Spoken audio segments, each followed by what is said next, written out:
Good evening and welcome. Tonight we delve into one of the most profound and persistent questions of our time. Should nuclear weapons be outlawed globally? This is not merely an academic debate. It touches upon the very survival of humanity and the future of international security. We stand at a crossroads, with compelling arguments advocating for a complete prohibition on humanitarian grounds, countered by strategic doctrines emphasizing deterrence in a complex geopolitical landscape.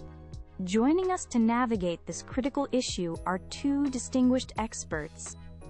Dr. Kenji Tanaka, a former diplomat with extensive experience in disarmament negotiations and a prominent advocate for nuclear abolition, and General Eva Rostova, a seasoned military strategist and respected security analyst, offering insights into the practicalities of defense and deterrence.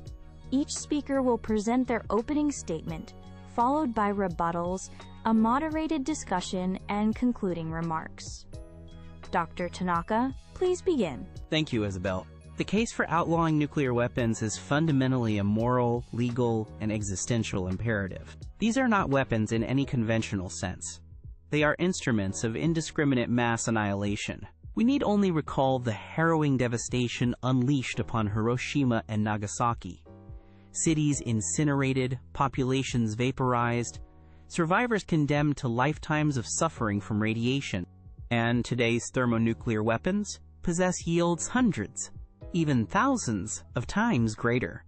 A single detonation over a major city could kill millions instantly and trigger catastrophic global climate disruption, a nuclear winter, leading to widespread famine. From a legal standpoint, the use of nuclear weapons fundamentally contravenes the core principles of international humanitarian law. The principle of distinction requires combatants to differentiate between military objectives and civilians. Nuclear weapons cannot do this. The principle of proportionality prohibits attacks where civilian harm would be excessive relative to the military advantage gained. Nuclear weapons inherently cause disproportionate suffering. Furthermore, the risks associated with their mere existence are intolerable. We live under the constant threat of accidental war triggered by technical malfunction, human error, or miscalculation during heightened geopolitical tensions. The proliferation risk is ever present, with the terrifying possibility of these weapons falling into the hands of non-state actors or rogue regimes. The Treaty on the Prohibition of Nuclear Weapons, or TPNW, adopted by a majority of UN member states, signifies a clear global norm against these weapons.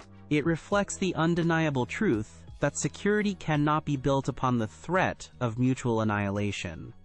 Maintaining nuclear arsenals provides only an illusion of security, trapping us in a perpetual cycle of fear and mistrust, diverting immense resources from genuine human needs.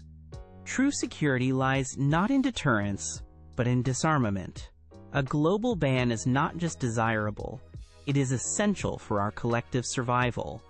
General Rostove, your opening statement, please. Thank you, Isabel. Dr. Tanaka eloquently describes the horrors of nuclear war, a reality no sane person desires. However, the path to a world free of nuclear weapons, while noble in aspiration, is fraught with perilous complexities and potentially destabilizing consequences if pursued precipitously. We cannot simply wish these weapons away. For over 70 years, the doctrine of nuclear deterrence, primarily through the concept of mutually assured destruction, or MAD, has arguably played a crucial, albeit uncomfortable, role in preventing large-scale conventional warfare between major powers. The certainty of devastating retaliation has imposed a level of caution and restraint on state behavior that might otherwise have been absent. While imperfect, deterrence has provided a form of strategic stability in an anarchic international system. My primary concern with a comprehensive global ban, particularly in the current geopolitical climate, revolves around verification and enforcement. How can we be absolutely certain that all nations have dismantled their entire nuclear infrastructure? Detecting small, concealed arsenals or clandestine development programs presents immense technical challenges. Verification requires an unprecedented level of intrusive inspection and unwavering trust between nations, conditions that simply do not exist globally today. Without robust, foolproof verification, a ban could be dangerously destabilizing. Imagine a scenario where responsible states disarm, adhering to the treaty, while a less scrupulous state retains or secretly develops nuclear capability. This asymmetric situation creates a power vacuum, inviting nuclear blackmail or even preemptive attack by the non-compliant state. Treaties like the TPNW, while symbolically important to many, lack the participation of any nuclear-armed state. Their practical impact on reducing existing arsenals is therefore negligible. They create norms, but norms without universal adherence and enforcement mechanisms can be insufficient in high-stakes security matters. Therefore, rather than pursuing an immediate, potentially unverifiable ban, our focus should be on pragmatic, incremental steps, strengthening the existing Non-Proliferation Treaty, or NPT, negotiating further verifiable reductions in existing arsenals, enhancing communication channels to prevent miscalculation, and investing in robust non-proliferation efforts to prevent new states from acquiring these weapons. This approach prioritizes stability and risk reduction in the world as it is, not as we wish it to be. Thank you, General. Dr. Tanaka, you have an opportunity for rebuttal. General Rostova raises valid points about verification, but framing deterrence as a stable guarantor of peace overlooks its inherent fragility and profound immorality. The idea that our safety rests on the perpetual threat of incinerating millions is a morally bankrupt proposition. It normalizes the unthinkable and holds humanity hostage to doctrines conceived in the depths of the Cold War. Furthermore, deterrence is not foolproof. History is replete with near misses. The Cuban Missile Crisis, the 1983 Soviet nuclear false alarm, numerous accidents involving nuclear bombers and submarines, where luck, more than strategic genius, prevented catastrophe. To rely on deterrence indefinitely is to gamble with extinction. Can we truly accept a security paradigm where a single miscalculation, a technical glitch, or an irrational leader could trigger global annihilation? Regarding verification, yes, it is challenging but not insurmountable. We should not allow the perfect to become the enemy of the good. Significant advancements in satellite imagery, seismic monitoring, environmental sampling, and information analysis, coupled with robust on-site inspections as envisioned by frameworks like the Comprehensive Test Ban Treaty Organization, or CTBTO, can create a high-confidence verification regime. Disarmament can be phased, building trust incrementally. The critical first step is establishing the legal and political commitment to prohibition, which the TPNW represents. This strengthens the norm against possession and use, making holdout states international pariahs. Maintaining the status quo, as the General seems to suggest, is not a sustainable option. It legitimizes nuclear weapons, inevitably encouraging proliferation as other states seek the perceived prestige or security these weapons offer. The longer we delay abolition, the greater the risk that these weapons will eventually be used. The humanitarian imperative must override strategic calculations based on fear. The potential consequences of nuclear use are simply too catastrophic to justify their continued existence under any doctrine. General Rostova, your response. Dr. Tanaka paints a compelling picture of the risks, and I share his abhorrence of these weapons. However, his proposed solutions, particularly regarding verification and the transition away from deterrence, underestimate the harsh realities of international security. While deterrence carries risks, it has, demonstrably, shaped state behavior. Can Dr. Tanaka point to an alternative security architecture that would reliably prevent major power conflict in a world where deep-seated mistrust and competing interests persist, especially if a state suspects another of cheating on a disarmament treaty. His confidence in verification technology, while acknowledging advancements, perhaps downplays the ingenuity of states determined to conceal illicit activities. Think of undeclared facilities, dual-use technologies, or the challenge of tracking fissile materials with absolute certainty across the globe. Verification isn't just technical, it's profoundly political. It requires states to grant unprecedented access to their most sensitive military and industrial sites, a level of transparency few nations, particularly those in adversarial relationships, are currently willing to concede. Furthermore, the danger of partial or asymmetric disarmament remains my paramount concern. If established nuclear powers were to disarm under a treaty, but a regional rival or rogue state managed to retain or develop even a small arsenal, the disarmed states would be exceptionally vulnerable. This could paradoxically incentivize proliferation among previously non-nuclear states, seeking their own deterrent against the newly emerged threat, thereby undermining the very goal of the ban. And let us consider enforcement. If a state is found to be violating the ban, what is the recourse? Economic sanctions? Military intervention? Who decides and who acts? Especially against a powerful nation. Without a credible enforcement mechanism, a ban risks becoming merely symbolic, potentially creating a false sense of security while masking hidden dangers. Therefore, while the ideal of abolition is clear, the pragmatic path involves managing the existing reality through robust arms control, risk reduction, and preventing further spread, rather than a potentially destabilizing leap into the unknown of a total, but potentially unverifiable and unenforceable ban. Let's move to some specific questions. Dr. Tanaka, you advocate strongly for the TPNW, yet the nuclear-armed states and their allies under nuclear umbrellas explicitly reject it. How do you propose compelling these states, who perceive nuclear weapons as integral to their national security calculus, to relinquish them? Compulsion is perhaps the wrong term. Persuasion and normative pressure are key.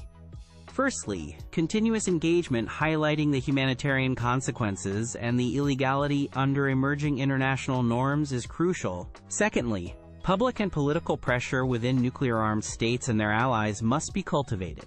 Divestment campaigns targeting companies involved in nuclear weapons production can exert economic pressure. Thirdly, demonstrating the feasibility of verification and offering security assurances within a phased disarmament framework can help alleviate concerns. It requires sustained diplomatic effort and building trust, acknowledging that it will be a long and arduous process, but one we must undertake.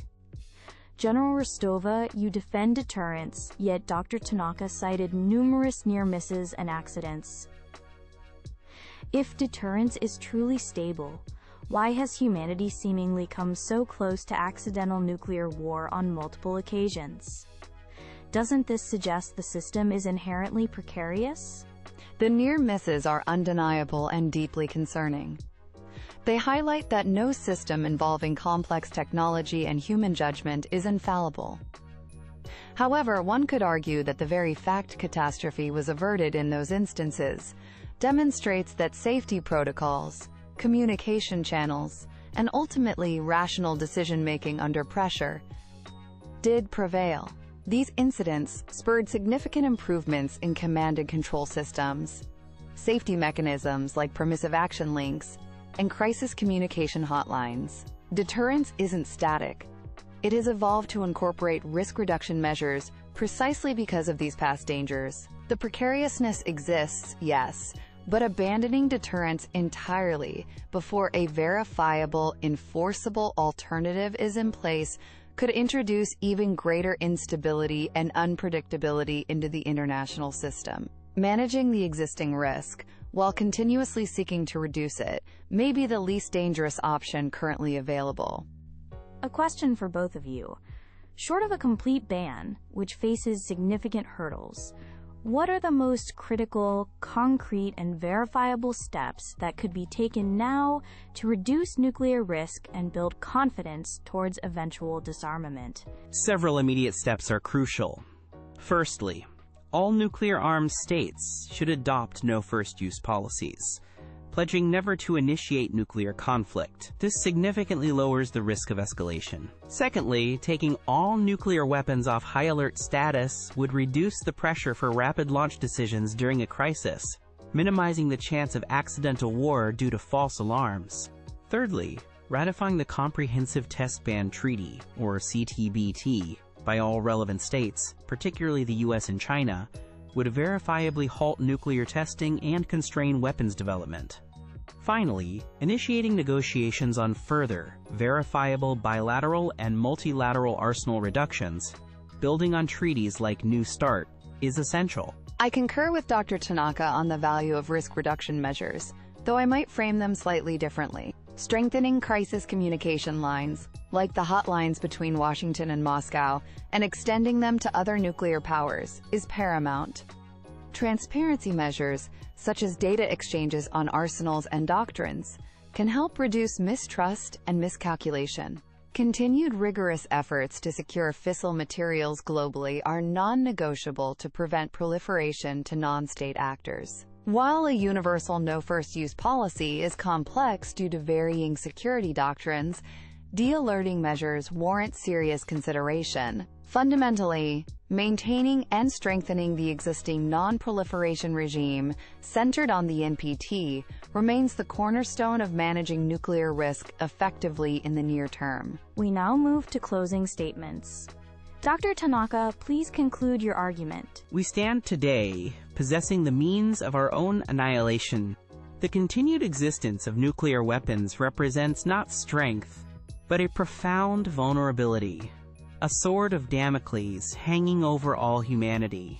The arguments against a ban, deterrent stability, verification difficulties, pale in comparison to the sheer scale of the humanitarian catastrophe that awaits should these weapons ever be used again, by design or by accident. International law is evolving, recognizing the illegality of weapons that cause indiscriminate suffering. The TPNW embodies this progress and reflects the will of the vast majority of the world's nations. Yes, the path to complete abolition is challenging.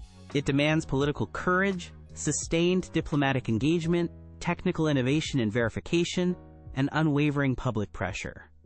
But these challenges are not justification for inaction or complacency. We must reject the fatalistic logic of deterrence, which accepts the possibility of unimaginable horror as a price for precarious stability. We must champion a vision of security based on cooperation, international law, and shared humanity, not on mutual threats. Let us summon the collective will to step back from the brink, to dismantle these vestiges of the Cold War, and to build a future where no city ever again suffers the fate of Hiroshima or Nagasaki. The choice between coexistence and co-annihilation rests with us. Let us choose survival. Let us choose disarmament. General Rostova, your closing statement. While Dr. Tanaka's appeal to our shared humanity is powerful, we must temper idealism with a sober assessment of the world we inhabit. International relations remain driven by national interests and security concerns, often underpinned by deep mistrust. In such an environment, nuclear weapons, however regrettable, are perceived by some states as the ultimate guarantor of their sovereignty and survival against existential threats. The doctrine of deterrence, despite its inherent risks, has shaped the strategic landscape for decades, preventing worst-case scenarios between major powers. A rush towards a total ban, without addressing the fundamental security concerns that drive proliferation, and without establishing truly foolproof verification and enforcement mechanisms, could inadvertently increase global instability. Imagine the consequences of a partially implemented ban, creating dangerous asymmetries and potentially sparking new arms races. Utopian goals, pursued without regard for practical realities, can sometimes lead to dystopian outcomes. Therefore, the most responsible course of action lies in pragmatic, incremental steps. We must relentlessly pursue verifiable arms reductions, strengthen non-proliferation regimes like the NPT, enhance transparency and communication to reduce risks, and invest heavily in securing nuclear materials. This approach seeks to manage and reduce the danger posed by nuclear weapons within the existing international framework, fostering stability while working towards a safer future. It avoids actions that, however well-intentioned, could dismantle the fragile strategic balance and leave us more vulnerable, not less. Let us focus on achievable progress that enhances security for all, rather than pursuing an immediate ban that could prove unverifiable, unenforceable, and ultimately destabilizing. Prudence, not just passion, must guide us on this critical issue. My sincere thanks to Dr. Kenji Tanaka and General Eva Rostova for their insightful and cogent arguments on this profoundly challenging topic. The debate over nuclear weapons continues, demanding our ongoing attention and engagement.